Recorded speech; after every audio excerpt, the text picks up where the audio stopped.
to witness one of the most fiercely fought motorsports championships in history.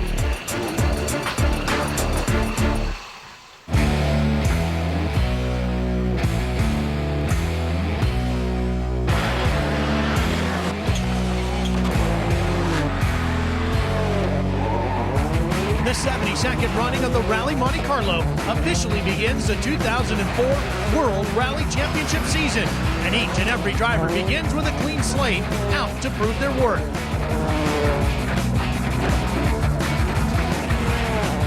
It's round 1 of 16, and it's only on speed.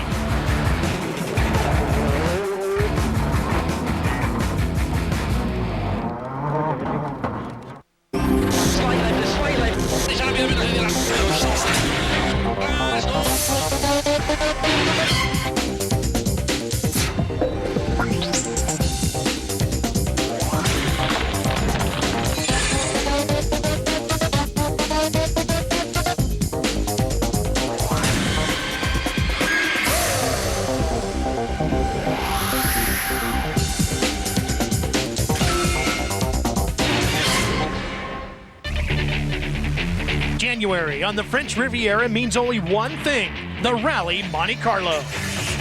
Hi everybody, I'm Ralph Shahid. Welcome to round 1 of the 2004 World Rally Championship.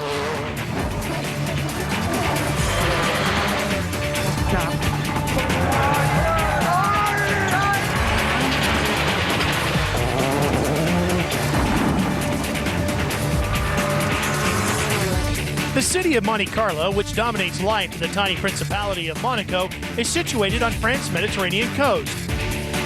Monte Carlo is all about glamour, the playground of the rich and famous. But the biggest player in town this week is reigning world champion Petter Solberg. He lit up last season with his attacking style and exuberant celebrations.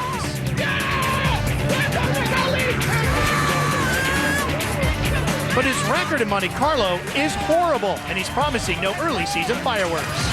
For me, it's just to get some points here.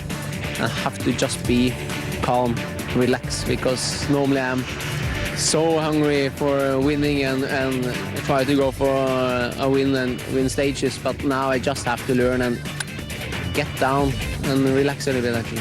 The man to watch is Sebastian Loeb. He narrowly lost out to Solberg in the Drivers' Championship, but dominated this event last year.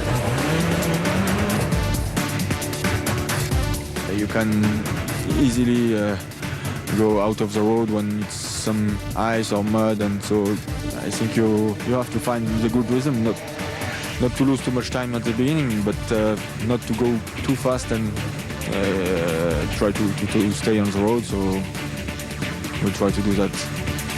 Loeb will be supported in the Citroën team by Spain's Carlos Sainz. The French outfit will be defending their manufacturer's title, and Carlos will also have his sights on another Drivers' Championship. The big news at Peugeot is that the mighty 206 is no more. The new weapon of choice is the 307. With no titles in 2003, the new car is expected to deliver. We had a new car, which seems to be good. And okay, we don't know so much more, but we start the season really motivated and happy. 2004 also sees the return of Mitsubishi to the WRC after a year's absence. And the product of that year off is the Lancer WRC 04. Mitsubishi, with Tommy Mäkinen at the wheel, won here in '99 and 2000.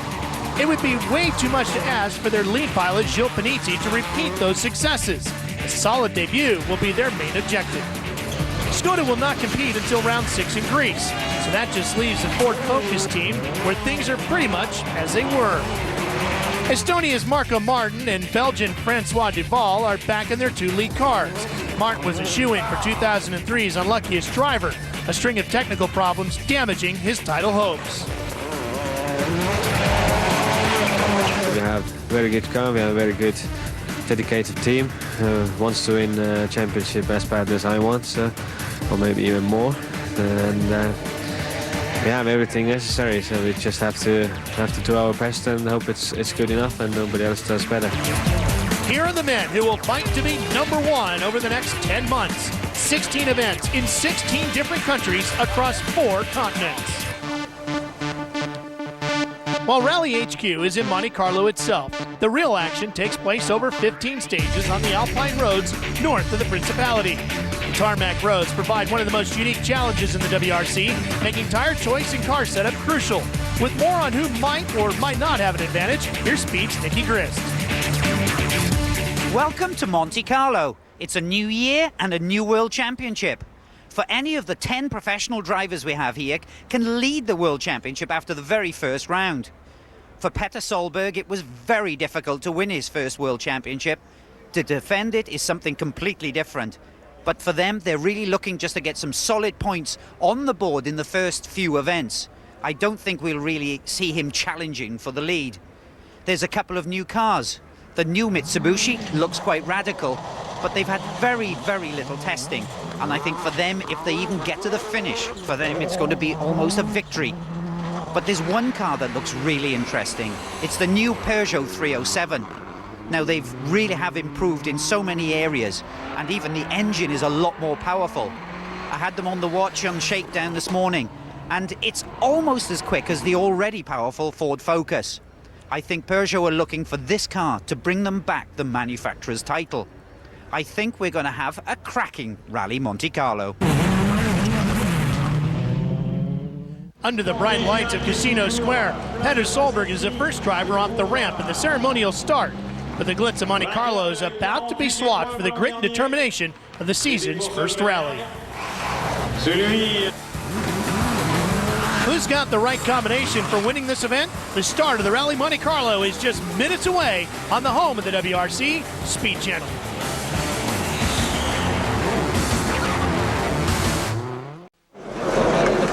Welcome back to the Rally Monte Carlo, the first event of the 2004 World Championship. Unfortunately, the first stage was a victim of the WRC's popularity. It was canceled for safety reasons due to the massive number of fans on the stage. Add in the sub-zero temperatures, and it's not a happy morning for the drivers. They're going to have to psych themselves up for their assault in the Alps all over again.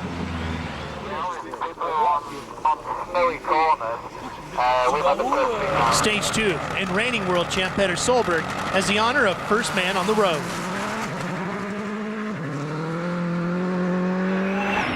Half long tightens, opens 20, short 2 left. Into icing. Almost from the start, the car looks twitchy despite running on full snow tires. Solberg's taken the conservative tire option, and it said he wouldn't be pushing to be amongst the leaders on day one. An ice, short 2 left minus. But he stalls while braking, a far from ideal beginning to a title defense. Short 2 left minus, opens to 4 left minus, over crest half long, slippy, tightens 2. Sebastian Loeb, meanwhile, changes his mind on tires at the very last minute. He puts his faith in a wider mixed tire, less grip on snow for more speed on the tarmac.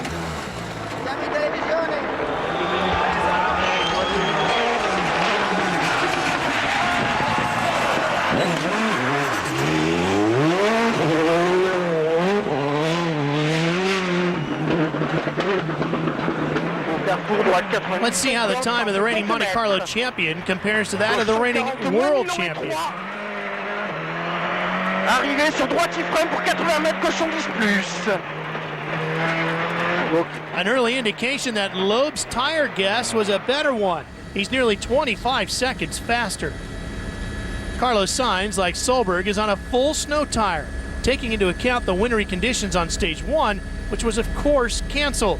And paying the price on stage 2, he's much slower than Loeb. Here's why.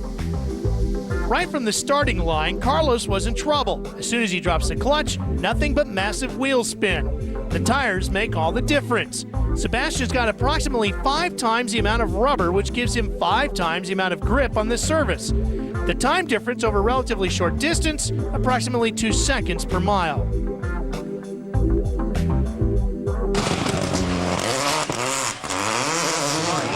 Marco Martin starts 2004 as many people's favorite for the championship. With more stage wins than anyone last year, he needs the Ford's reliability to match his talent. And the early signs are good. He's faster than Loeb. Gilles Panizzi gets Mitsubishi's campaign underway. It's a real test for the once great Japanese manufacturer. Back from a year's sabbatical with only 2 months of preparation for this tricky rally, Panizzi struggles to control the car.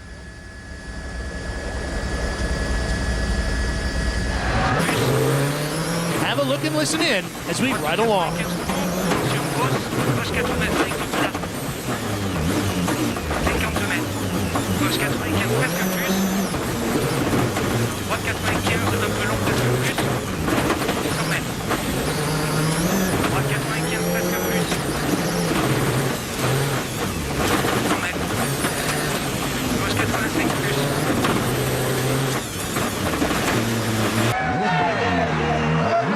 Gilles lost so much time, he's beaten by his inexperienced teammate, Gigi Galli. This is a first competitive outing for the Peugeot 307. This is two-time world champion Marcus Grönholm at the wheel.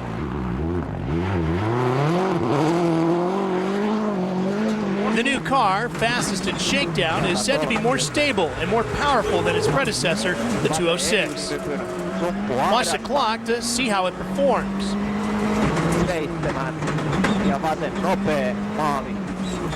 A great start. Grönholm beats Martin by 9.9 seconds. Grönholm leads, Marco Martin is second, Sebastian Loeb third, while a bad start for world champ Petter Solberg sees him down in fifth. The drivers head into service with a chance to reassess the tire options to recalculate the trade-off between safety and speed in the changeable conditions. How was that stage for the world champion? Very difficult. Me and Carlos chose the same tire, same type of tire, and both of us lost a lot of time. And but I stalled also for 15 seconds in one corner. Almost went off in after a couple of kilometers on the stage, and it was too much ice to compare with snow. Well, Marcus, what an absolutely fantastic start in the brand new car. Yeah, not so bad, not so bad. Car is good, but the conditions are quite tricky. It's not easy. You surprised yourself? You're almost a second a kilometre faster than everybody on stage 2. I didn't know during the stage how it would be. It was feeling very difficult, slippy and so.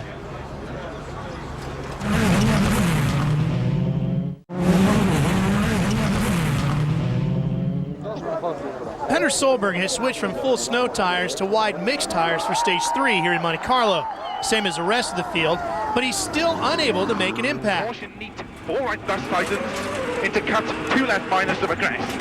Ice continues. The cut short 3 right, and cut slippy 1 left. He drops 3 more places to 8th. Even so, he seems to be happy. The stage is okay. It's a lot of cars around, and but safety seems to be okay. Better tires now. Different tires, they work quite a lot better. Solberg's tentative performance is emphasized by Loeb cutting another 26 seconds off of his time.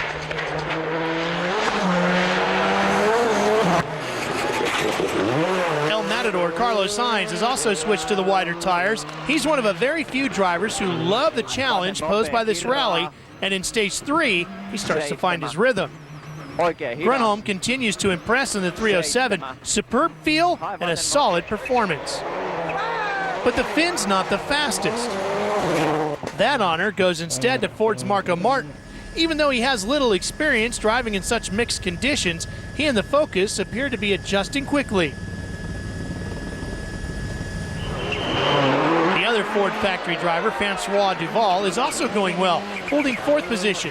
He needs to make his presence felt after a disappointing string of results in 2003. On board now with Duval.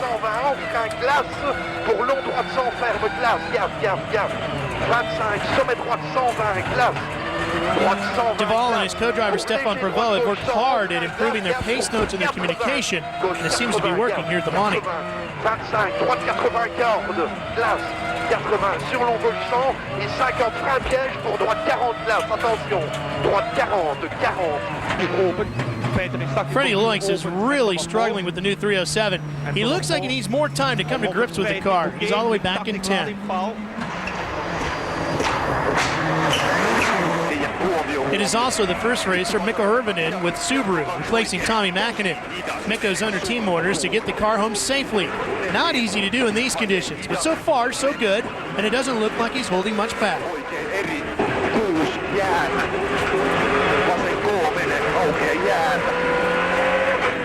Jatkuu nyppykesket vasen täys 4, nyt vasen laita täys jäätä 8, nyt oikein laita ja vasen loiva jarru jäätä, nyt oikein laita jäätä 3, vasen hidas, pidä jäätä ja oikein hidas jäätä.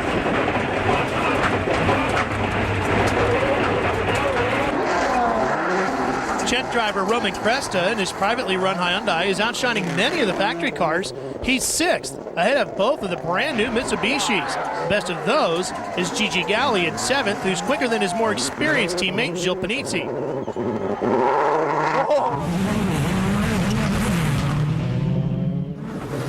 We've seen already how the Mitsubishis have been struggling. Nicky Grist with more on the problem. The Mitsubishi doesn't have an active transmission system. Just look how Panizzi struggles on this corner in these conditions. Now let's compare it on the same corner with a Subaru that does have active transmission. It's just so much easier to drive. 40. There are 3 main components. There's a differential, which drives the front wheels.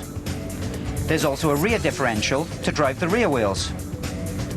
Then there's the center differential, which allows them to swap power to either axle. When you drive a normal car in a normal fashion on a normal road, around a corner, each of the 4 wheels actually travels a different distance and therefore it travels at a different speed.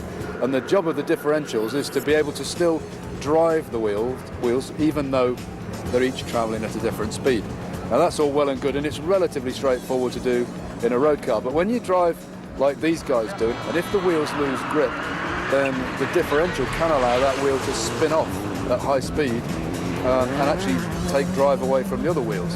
So the first job, in order to go really quickly, is to recognise when some of the wheels are losing grip and push the drive in the direction of the wheels that have got grip.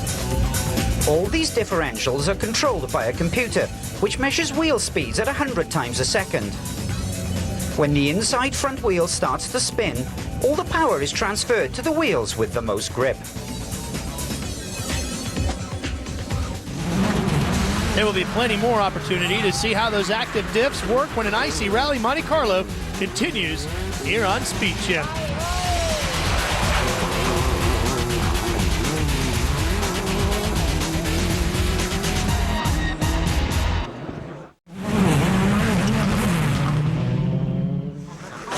Rally Monte Carlo in Stage 4 is a repeat of Stage 2, but this time around all the top drivers have chosen the same tire option.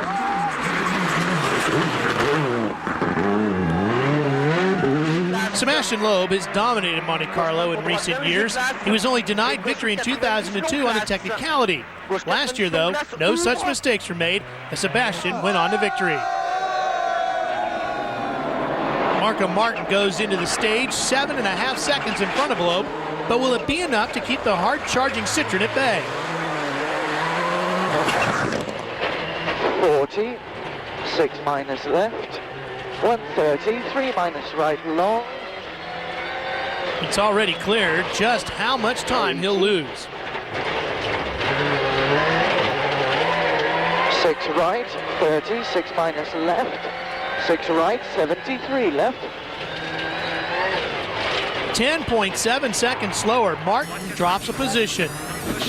Gilles Panizzi, meanwhile, in the Mitsubishi, gave up a huge amount of time on Stage 4. You can see him creeping through the stage. He's 21st on the stage and falls to 14th overall. Take note of the fact also that the new Mitsubishi does not come with the paddle shifters.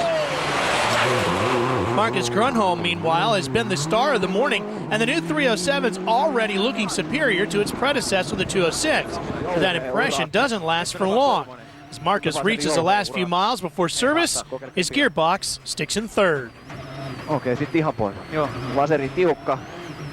FX for Timo. We still have 3 kilometers to go and we have only gear number 3. How can we switch manually. Kerro vaan. Vaseri 7 Okeri ahdas. Marcus loses lots of time, but manages to maintain his overall lead. Grunholm arrives at the end of the stage with a shattered windshield to go with his broken gearbox. It's an unwelcome hitch when things were looking so good for Peugeot's new rally challenger. Marcus, after that great start, some technical problems. What happened? Yeah, we were suddenly stuck in the third gear on the stage, 4Ks maybe from the end. It was quite difficult with a high gear to take the hairpins, but luckily we are here. You're running this new gearbox. Do you think it's a problem to do with the new design? I don't understand, because in the test we have run many hundred kilometers without any problems, so now I don't understand.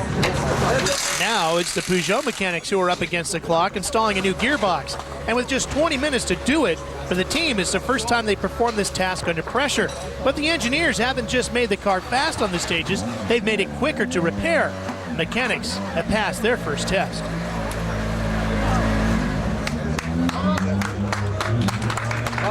With his car repaired and the rally lead intact, Marcus heads off to stage 5, ahead of Sebastian Loeb by 8.2 seconds. Martin is down in third. Roman Crest is still in the points, as is Galley, the unknown quantity, making a good showing. Stay with us. We'll be right back.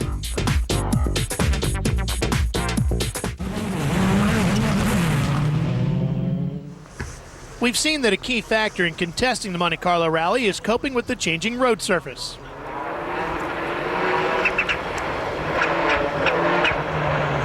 Here's Marco Martin on stage 5.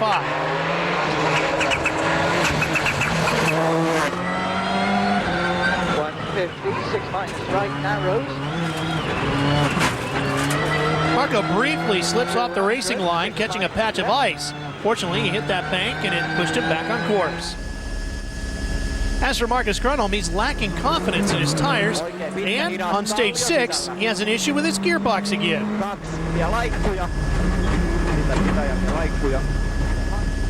He's hitting the rev limiter. The car's set up to accelerate rapidly, but doesn't have enough straight line speed. Listen in. Hear it? After being fastest on stage 5, on 6 he loses nearly 30 seconds to Sebastian Loeb. Loeb has found his stride and is starting to take control. He's fastest on stage 5 and takes the overall lead.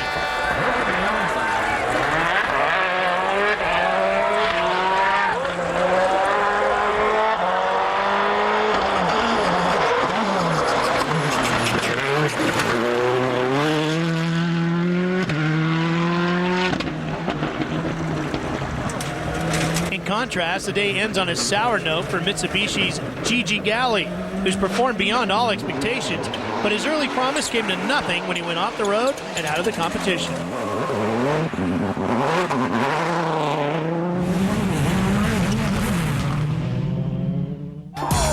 We've already seen how this rally is all about coping with the constantly changing road surfaces. What qualities do drivers need to be competitive at the Monte? Most of all, you need experience driving in bad road conditions. You've got Loeb on the right and the inexperienced Hirvonen on the left. He's got on the power way too early, and now the car is travelling very sideways, where Loeb is accelerating away. It's also very important to read the road up ahead and keep all the wheels on the parts of the surface with the most grip. You also need self-control, even when you're on a surface that you are familiar with. It's very easy to try and catch up too much time too soon.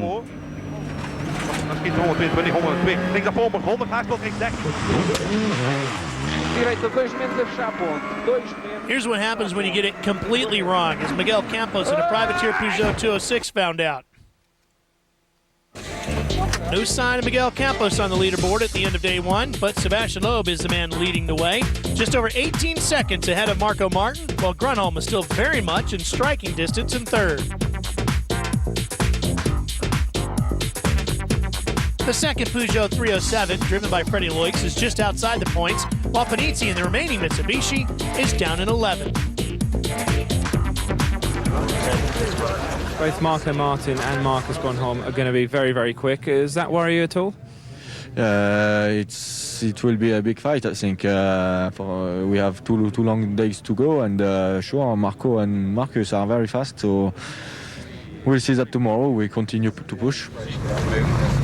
Has it been a good day or a bad day? No, mainly good. We had our problems, but it's okay. We are not so far away from the leader. Join us after the break for day 2 of the Monte Carlo Rally, where the roads get even narrower and the scenery even more spectacular.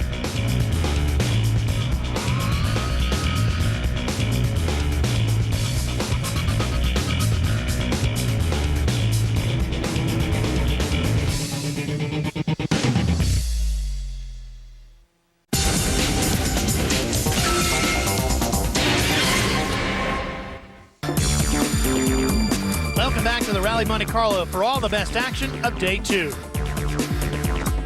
Sebastian Loeb grew stronger and stronger on day 1 to end the day as rally leader. Marcus Grönholm and Marco Martin will want to push hard, but all the drivers recognize the need for caution.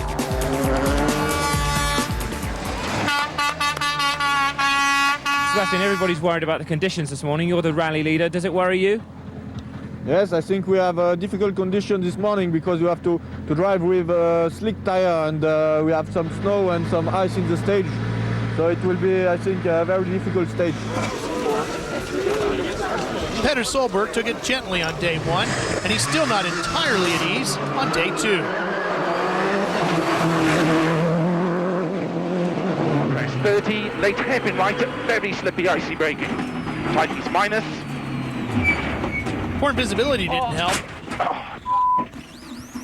but it was an icy hairpin that briefly caught him out. Tightens 1 plus, 20, slippy, 2 right minus tightens. This is privateer Nicholas Wheelo. He's a mountain bike downhill champion and has made a promising start in the WRC, 10th on day 1 in his Peugeot 206. He's set to compete in 6 events in the WRC this year, but he didn't complete this one.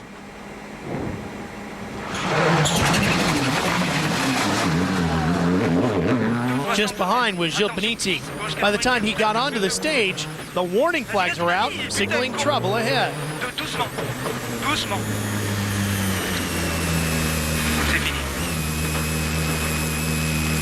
After a first day full of car problems and a struggle to control his Mitsubishi, a delay is the last thing he wanted.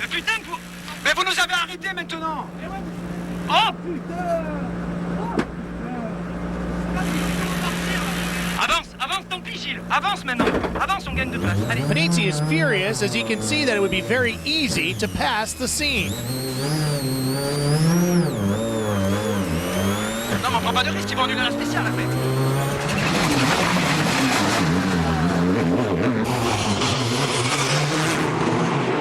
Delay is not a word Marcus Grönholm wants to hear. He sees the flags and manages to pass the stranded car with little loss of time. Oikeri miinus 110 ja vaseri tiukka. Up ahead is Carlos Sainz, who was held up by the accident, similar to how Panizzi was. Grönholm's gain in time is a waste of time. All the congestion and confusion eventually led the officials to neutralize the stage, so all the drivers were given the exact same time. A nothing stage, but not for Subaru. The damage to Solberg's car was very real. Battered bodywork and a broken rear suspension in need of repair.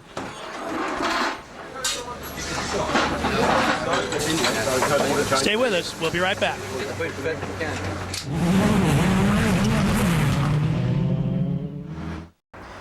The cars and the crews that you see behind me are the advanced crews, the gravel and ice crews that every top driver has on the Rally Monte Carlo. They're absolutely vital here because the condition of the stages can vary such a lot. You can have dry to wet tarmac, you can have snow and slush, and even pure ice on a stage, and one special stage alone. The conditions are forever changing, and their job is to travel the stage beforehand, marking up exactly what each corner is like. Here's Marco Martin's crew, who have just run through stage 8. They're handing over their amendments to the co-driver's pace notes prior to Marco heading into the stage. The gravel crews are definitely our eyes on the ground on the day, because when we recce the stages, by nature it's 3 days beforehand, and so you don't really know what the weather can throw at us. Things can definitely change. On the Monte Carlo rally, you get snow and ice around corners. When we saw them 3 days beforehand, had no snow and ice on. So without them, I think it would be very, very difficult to do a rally like this. Also for the tire choice, it's quite important to know how long is the distance with the ice, the dry, the damp, the wet, if there's gravel on as well. So there's quite a few things. Now this is a photocopy of Marco Martin's actual pace notes for the next stage. The additions that you see in red are the conditions that they've added into the pace notes, and then the co-driver will take these actual notes into the stage and read this information out to Marco Martin. He can then adjust his speed accordingly. Most definitely, without this information, it would be so easy for him to fly clean off the road. The weather's closing in and visibility's reduced even further, giving even more value to those pace notes. Nothing's bothering Francois Deval. He's flying. Ford believes the youngster is a superstar in the making, and he's showing plenty of flashes of brilliance here. Francois started the day in 5th, but he's catching Carlos Sainz. Sebastian Loeb, meanwhile, has picked up where he left off at the end of day 1. He sets the fastest time.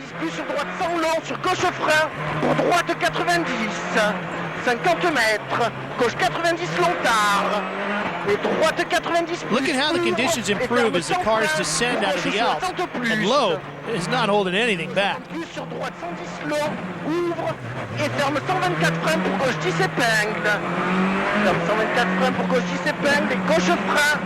pour droite 10 épingles, 100 mètres. 100 mètres, gauche 10 épingles. Gauche 10 épingles, sur droite 120 tard. Droite 120 tard et attention, droite 113, ferme 60. Droite 113, ferme 60, ouvre sur gauche 90 long. Gauche 90 long et attention, gauche 133, frein corde pour droite 80 long. Gauche 133, frein corde pour droite 80 long. Et gauche d'un épingle. Gauche d'un épingle et attention, gauche 80. Gauche 80 et droite 10 épingles. Droite 10 épingles et droite gauche 120 plus. Droite gauche 120 plus sur attention 50 mètres, droite 90. Droite 90, gauche 90 moins 3, 80 mètres. Droite 60. Marcus Grönholm is quietly going about his business. The fog, combined with sub-zero temperatures and slushy conditions in the mountains, make this a tough call on tire choice. The two-time world champ is third on the stage, but 28 seconds slower than Loeb. Kirraa. Ja vasemmalle oikein nopea. Ja vasen hidas sumppu.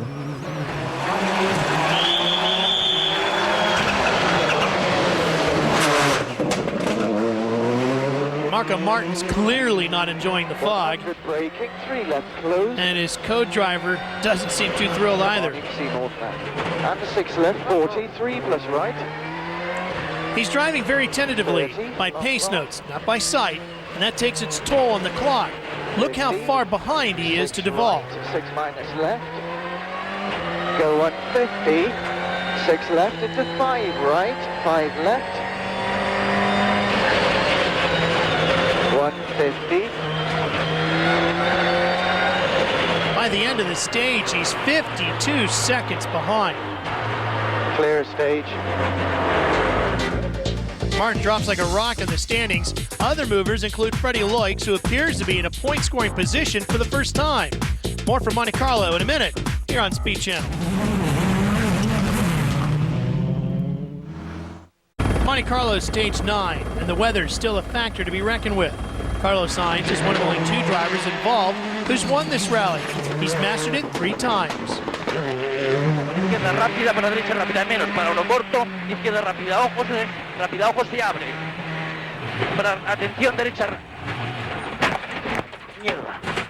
But not this year. Carlos got off the line as he approaches the bend. and he couldn't catch it.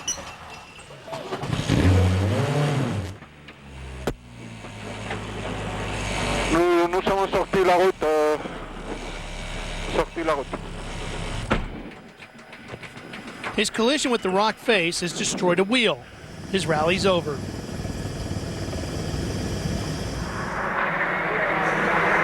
That's exactly what Petter Solberg wants to avoid.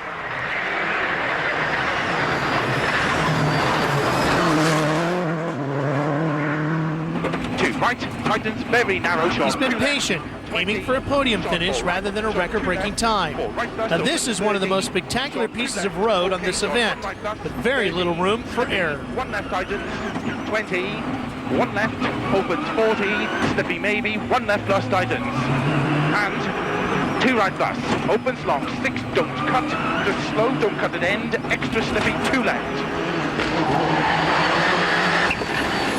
His young teammate, Mikko Hirvonen, has also been modest in his expectations, hoping only to complete the course. He crashed out last year, is concentrating hard.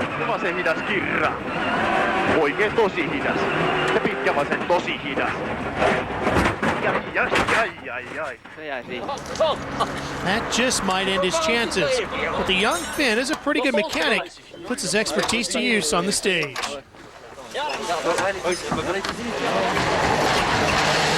He's making some headway with his impromptu repairs and tries to limp back to service.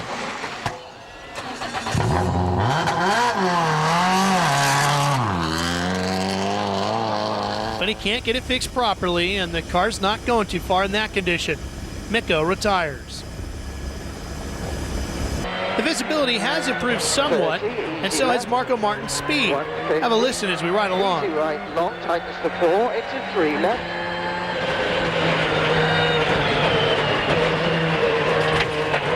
70, 3 left, long, 30, 3 minus right hair. 80, 5 left into 4 right. 30, 3 plus left, long. 80, 5 minus right, slow, long. Opens. 130. 6 minus left. 200, 3 left hair.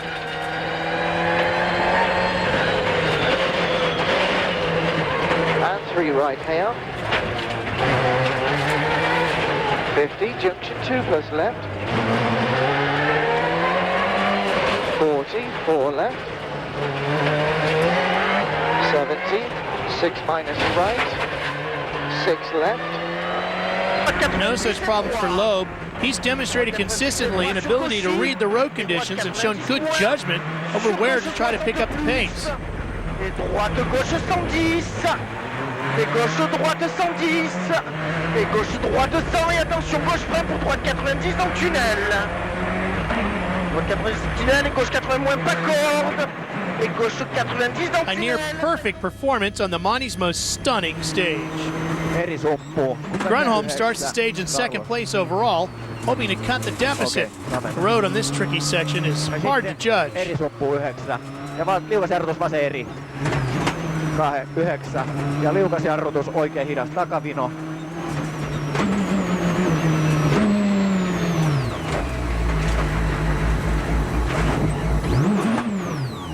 Sliding off the road costs him precious time, and it seems to take forever to get back on the road. Instead of threatening Loeb, he's now worried about just protecting his own position. With only 13 seconds at hand, it's an impossible task. Jatkuu vasen nopea paskaa.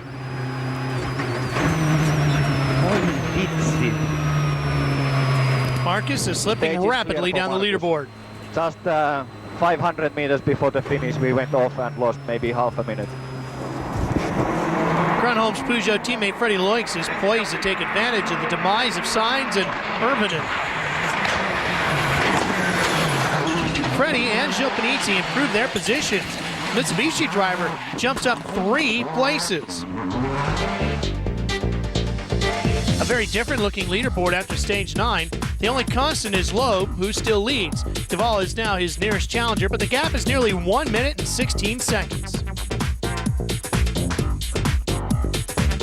Solberg climbs to 5th, while Gilles Panizzi puts Mitsubishi on the leaderboard. Back at service, Carlos Sainz has had time to reflect on the incident which ended his rally.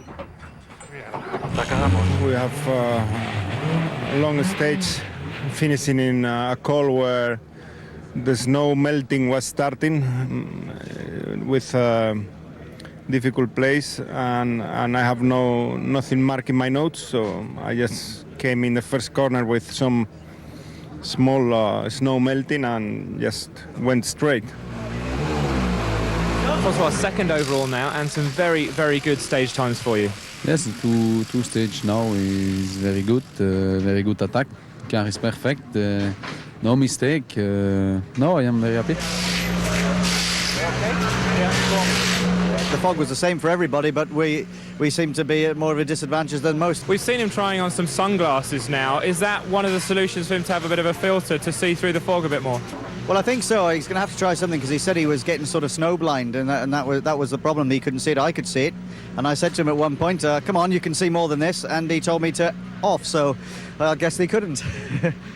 Marcus, not a brilliant morning for you. What happened? No, not really good. Now I took a little bit too hard tires, and okay, it was mistake, and the driving is not good. And we had also, I stopped the engine and have to reverse, and I lost a lot. Stick around. We'll take a look at Marcus's new ride when we come back.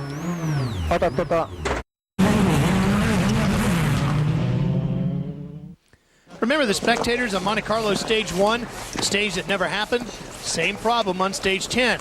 Too many fans, and so it's canceled for safety reasons. But not everyone seems too upset about it. After nearly 2 days and more than 100 miles of competitive driving, it's time for our Nicky Gris to take a closer look at the new Peugeot 307.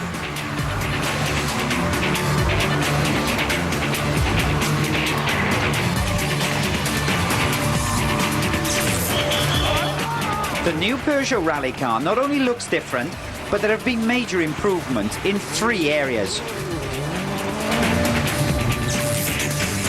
The body shell is longer and lighter. This allows better weight distribution from the front to the rear. There's also a lower centre of gravity and longer wheelbase. This improves the car on high-speed sections and on bumpy roads.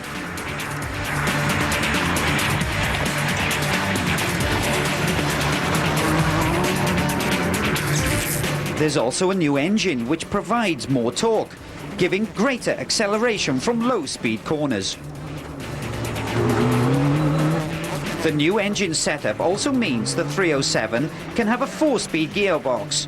Most cars have 6, so less time lost on gear changes. The proof of the pudding is in the eating.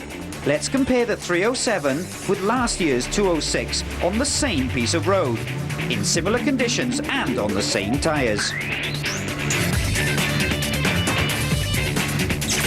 The performance of the car is there. We have seen that the car is quite quick compared to the other car, and also, well, so far we have had just small problems, but not so much, so I think it's quite good for a moment. A learning curve all around for the new 307, but that's especially true for Freddie Loix. Will it be a points-paying finish for him?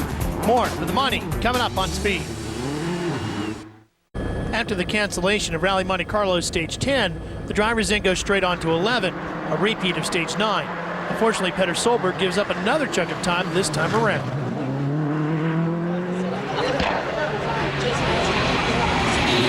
Freddie Loix, too, is in the points and aiming to consolidate his position. He finishes the stage just behind Petter. From his stage win and overall lead after Stage 5, it's been a fall from grace for Marcus Grönholm. No major difficulties here, and he's within reach of the 2 Ford drivers in front of him. Ja oikein eri. 5, oikein eri. 5. Vasemmalle leikkaa ja oikein nopea.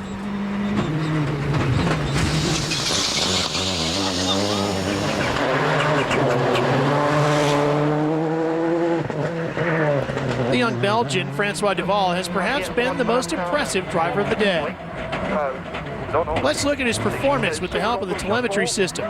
The figure in the center shows what gear he's in. The white dial's the tachometer, the speed on the right-hand side. The red light shows the foot brake. 60 ferme, pas extérieur. 50. Long droite 70 en frein, pour arrière gauche 20 frein en main glisse. Marco Martins increased his pace, appearing far more comfortable now that the fog is lifted. He passes Carlos Sainz's stranded car, abandoned after the earlier run through the stage. 5 plus right, slippy maybe. 20, hairpin right. However, he almost suffers the same fate short distance down the road. 5 left. 80, 3 plus right. But there's no doubt who the day belongs to. It's Sebastian Loeb.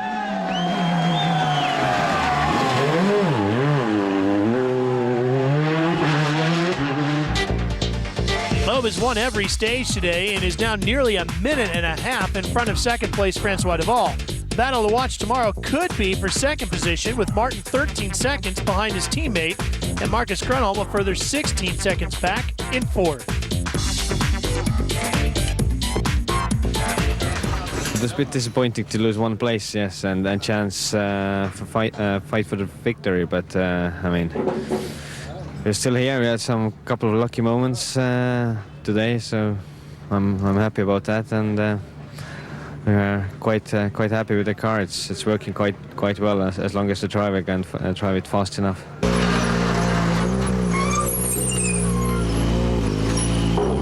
The car is perfect.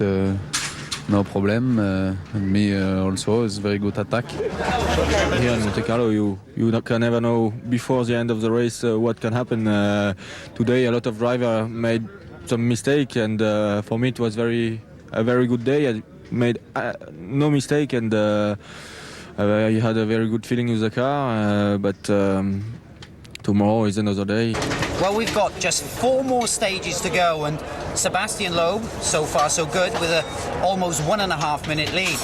Now I'm joined by Jean-Claude Vocard, the chief engineer from Citroën. You must be delighted, but 1.5 minutes. Yes, but you never know with this condition. Tomorrow it will be maybe icy and very dangerous. We don't know, maybe the good condition, but we have to go to the end, and we have only one car now, so the race is a little different, but we are happy to stay like that. Okay, last year you had the top 3 of this rally at the finish. Okay, you're leading the rally now. Obviously, Citroën has been very successful here. What is the secret of your success? Is it the car or the drivers? The engineer. No. No, I think the driver is very good in this condition. I think he likes this rally, and also I think the car is not too bad for this condition. Okay, we've seen one new car from your sister company Peugeot here, the 307. What's your first impressions of the car now, having seen it competing on some of the stages? Oh, I think it's a good start. For sure, they have some little problem, and but when they cure this little problem, I think this car will be very good. Okay, excellent, thank you. Well, just 4 more stages to go, and you've heard it from the man himself. It could be very icy, and anything's possible. Tomorrow is going to be an interesting day.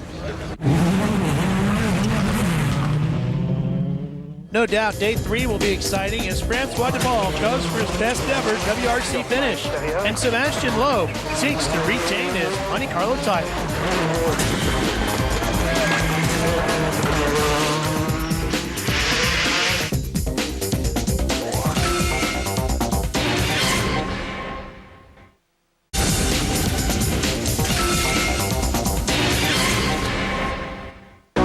Welcome back to the final day of the Monte Carlo Rally. This is the most glamorous location on the World Rally calendar.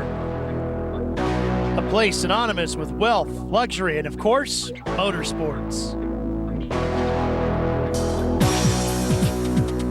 It's the oldest and most prestigious event as well. Treacherous alpine roads make life difficult for the drivers and the thousands of fans who make the trek into the mountains to watch the action in sub-zero temperatures. Every year, thousands of them head to the famous Col de Turini, through which the rally will make 2 passes. This is always one of the highlights of the season, a high-altitude spectacle in the snow and ice.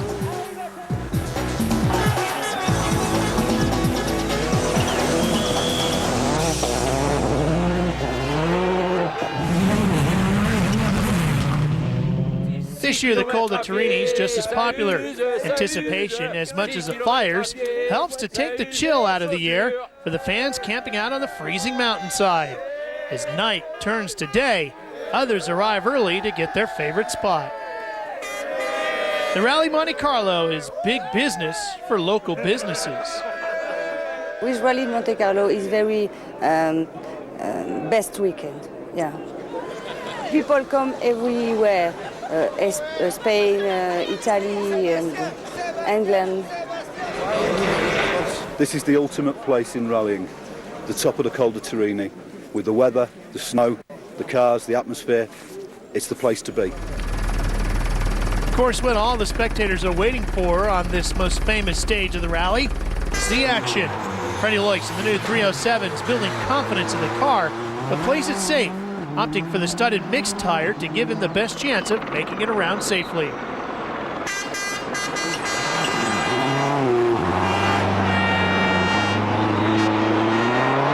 Neljä, 3, 2, 1. Pitkä nopea. Oikea täys, 7 ja vasen pitkä nopea kirraa. Marcus Kronholm lost time and positions on day 2, sliding off at a corner and struggling to get back on the road. But day 3 seems him attempting to get back into the runners-up slot.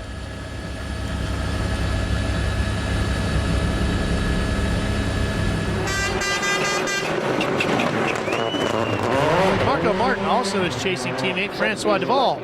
Extra points here would help set Martin up for an assault on the championship. 3 minus left long, slippy. The telemetry system shows that to tackle the exceptionally icy sections of the stage, the drivers have to be very careful as they virtually crawl across the ice. They seldom get out of second gear. 20, 3 plus right long. Francois Duval started the day 13 seconds in front of Martin, but he stalled briefly on the way up Turini, dropping a few seconds.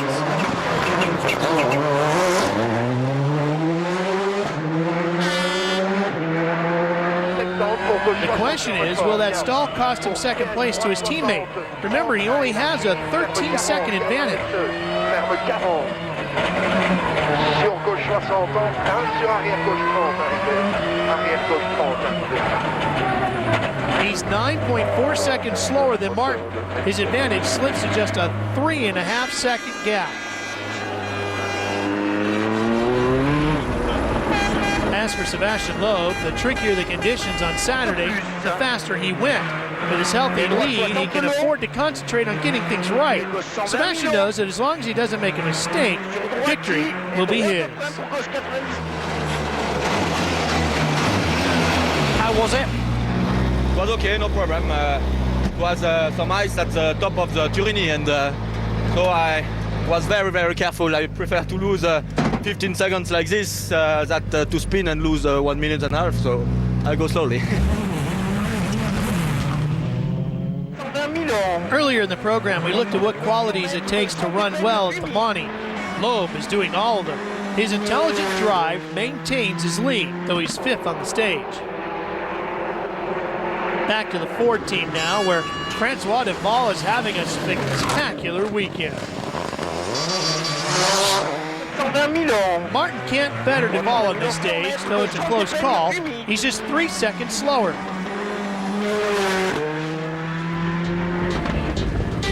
With Duval and Martin running so well, Ford are on course to take the early lead in the manufacturer's battle. The driver's title is also a target, and the question is, will the team allow Duval to hold on to his second place?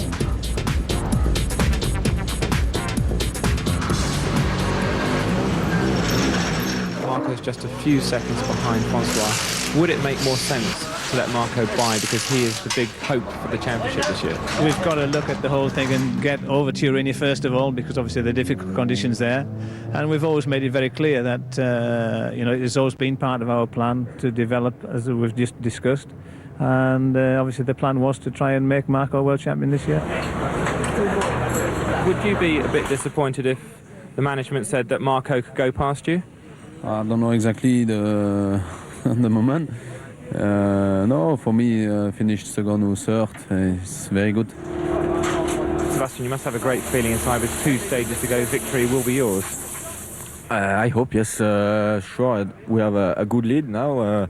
We lost a little bit time this morning, but I didn't take any risk. I was very slow in the ice and snow, so now if we have no problem, if I make no mistake, it could be okay. Stay tuned. Next up is the first selection of Nick's picks for 2004.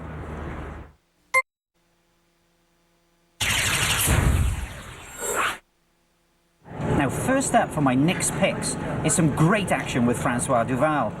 He's had a brilliant first day on the Rally Monte Carlo, and this is some real slippery, icy action from him, some great car control, and also listen to his co-driver, Stéphane Prévost. It sounds like he's in a real panic. Droite gauche 80 cordes, rail de neige, 80 cordes, 25, gauche 120, enfrein glace, pour long droite sans ferme, glace, gaffe, 25, sommet droite 120, glace, droite 120, glace, pour léger droite gauche 100, enfrein glace, gaffe, pour 80, gauche 80, gaffe, 80, 25, droite 80 cordes, glace, 80, sur long gauche 100, et 50 frein piège pour droite 40, glace, attention, droite 40, sur piège, gauche ferme 30, pas extérieur, glace, piège, ferme 30, pour droite 40 cordes, glace toujours. Next up is some great action from Sebastian Loeb. Now, Col de Turini, you will have seen time and time again as the cars pass over the col. But the downhill section takes real commitment, a good tyre choice and a great car. 124 freins pour gauche 10 épingles, et gauche frein pour droite 10 épingles. Gauche frein pour droite 10 épingles, 100 mètres. 100 mètres, gauche 10 épingles. Gauche 10 épingles, sur droite 120 tares. Droite 120 tares, et attention, droite 113, ferme 60. Droite 113, ferme 60, ouvre sur gauche 90 long. Gauche 90 long, et attention, gauche 133, frein corde pour droite 80 long. Gauche 133, frein corde pour droite 80 long. Et gauche 20 épingles. Gauche 20 épingles, et attention, gauche 80. Gauche 80 et droite 10 épingles. My next choice is Marcus Grönholm in this fabulous new Peugeot 307. Just listen to the power that this engine's got, and just watch the use of the 4-speed gearbox.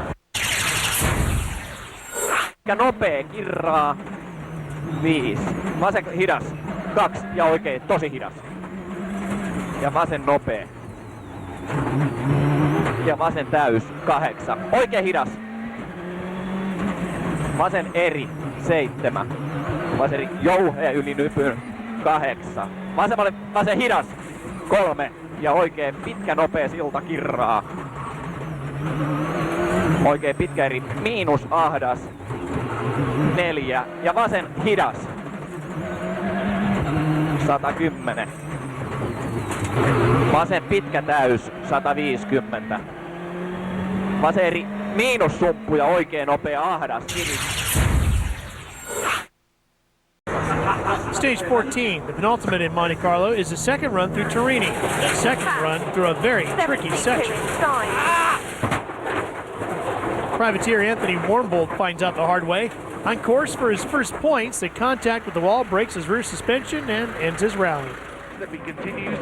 Defending champ Petter Solberg won the previous stage. This one ends his chances of repeating the feat. He manages to keep it moving, but with a damaged front suspension.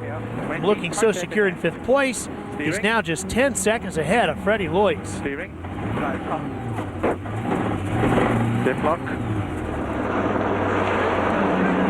For Petter, it's a real struggle to complete the stage. Familiarity does appear to help Martin. He won the stage in the first run through and is more than a minute faster this time around. Duvall's had the upper hand all day. It's been a tremendous performance after a tough 2003. Duvall's shown exactly why Ford rates him so highly, but on this stage, he's genuinely struggling to match Martin's pace. If team orders are going to be issued, they won't be until after the stage. But for Marco, it's a matter of his blistering pace, not team politics. With one stage to go, it already looks like a victory parade for Sebastian Loeb. Martin has moved up to second, while Solberg will be looking anxiously behind him as he attempts to make it through the final stage. Rally finish is also all Gil Panizzi is hoping for. On to the last stage of the rally, less than 12 miles to go.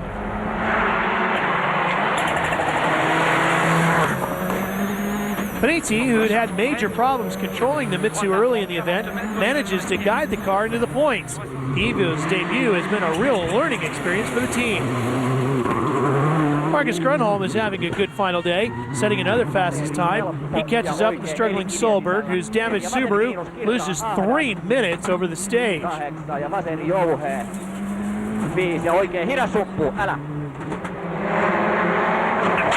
Martin is in second thanks to that fantastic performance in the previous stage. As the team's management and drivers had agreed at the last service, they'd maintain their positions from here onwards. Second place should be in the bag for Marco. 3 right long, slippy maybe. Or is it? 3 right.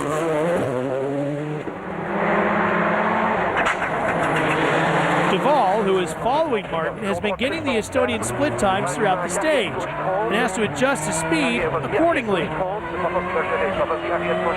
He's actually faster than his teammate. So what happened to the team orders? Duvall's almost to the finish, but has he slowed down enough?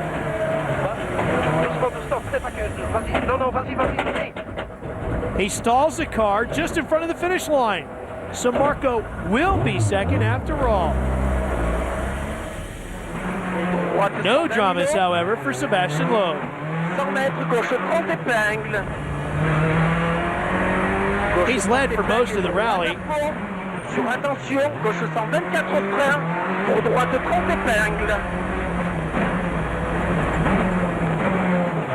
And once again, takes the season's first win in the Principality.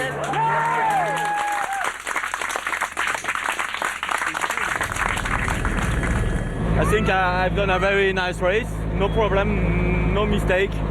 Always driving fast when it was good condition, little bit carefully in the ice and everything, and perfect. Loeb records a second consecutive Monte Carlo victory, but the celebrations will be just as big in the Ford camp with their drivers completing the podium positions on the leaderboard. Further down, Gil Panizzi passed the limping Solberg to give Mitsubishi 6th place on their return to the WRC. Loeb takes the early advantage in the Drivers' Championship, with Martin taking an extra 2 points after passing Duvall for second position.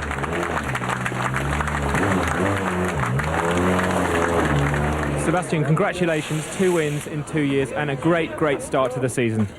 Yes, I'm very happy to start the season like this because it's, I think, important to start the season well, to be confident, and I'm very happy to start like this. This weekend has been good. I mean, absolutely no problem with the car, and very good teamwork from everybody. So I really hope we can keep up the good work, everybody, and we're going to benefit even more in the future.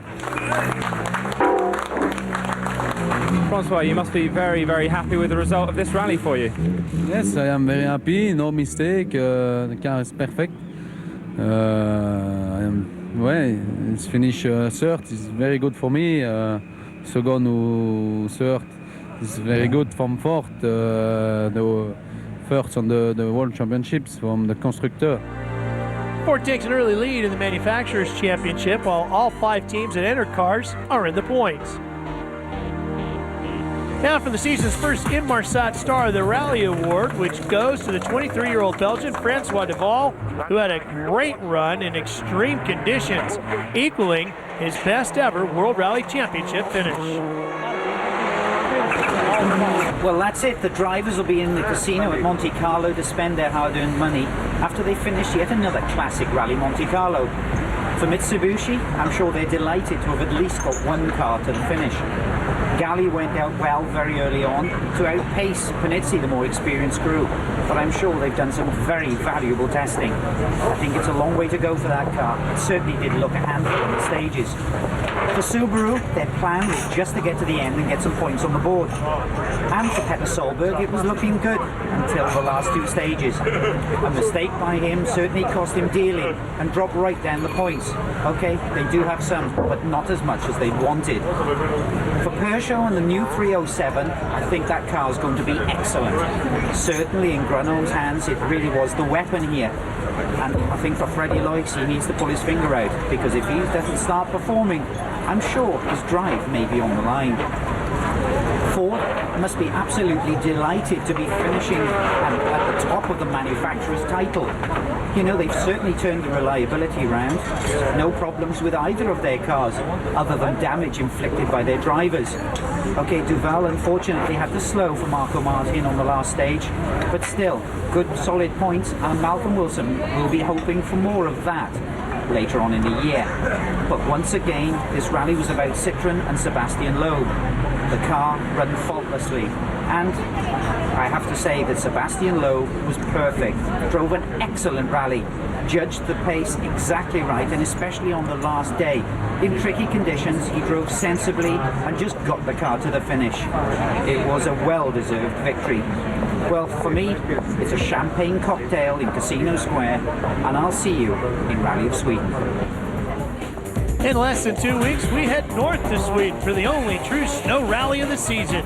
One of the fastest events on the calendar. It's an arena where the best drivers in the world are at their most spectacular. Sebastian Loeb is now a two-time winner of the Monte after back-to-back victories. That does it for now. For Nicky Grist, I'm Ralph Shaheen. Thanks for watching.